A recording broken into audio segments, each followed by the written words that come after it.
up mga kamotonard? At yun, nakauwi na tayo ng bahay. And for this video is magluluto tayo ng ulam kasi tayo nautusan ngayon kasi aga tayo nakauwi ngayon is already 7 PM nakauwi na tayo ng bahay. Bumili pa ako ng bangus at lulutuin ko ngayon is kinamatisan na may bangus na isda. So parang walang ginagawa guys, naiiwa ko muna to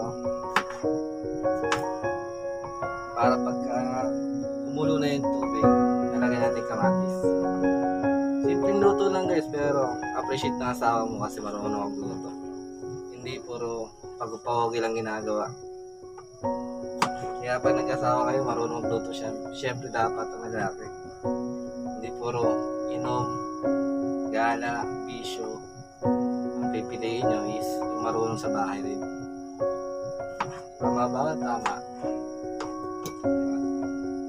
At ngayon, lalagay natin siya sa kaserola.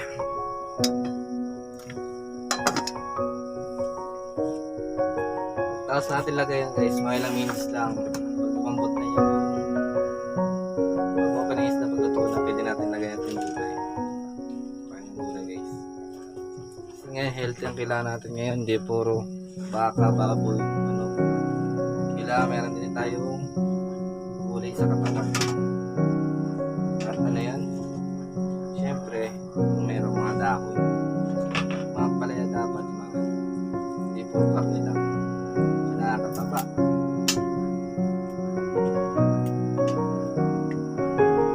At yan para guys, tinatanong nila anong magiging bilang isang lalaki. Siyempre dapat makapal yung mukha mo, wala kang hiya,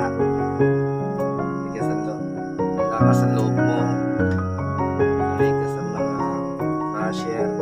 Kasi pag wala kang basher sa vlog mo, hindi ka magiging content creator talaga. Kailangan may basher ka rin. Sila nang dadala at sila yung magpapatrending sa'yo. Kaya ang isang buhay ng isang vlogger, kailangan matyaga, suyat, pagod, isip ng content katulad na ito. Luluto tayo ng ulam. Content na yan guys. Mga kailangan habaan nyo rin, mga more than 8 minutes patas. Kamailid guys, pakita nyo yung luto natin. See you mga ka-idol at mga kamotonard. Ilang minutes lang niluto ko yung aking niluto na kinamatisan na bangus. At ito na, papakita ko sa inyo ang aking niluto. Pero hindi pa siya luto. Napakulan ko na lang yung gulay at malapit na siya maluto. At ito guys, yan. Yan. At namaya pala guys, masarap at napaka-sweet ang aking niluto para sa amin lahat, pamilya ng asawa ko at sa aking asawa na mahal ko, si Carmela Balais. Shout out sa lahat at enjoy the day of the Sunday. Blessing our God at sa lahat ng uuwi. Ingat sa lahat mga tropa.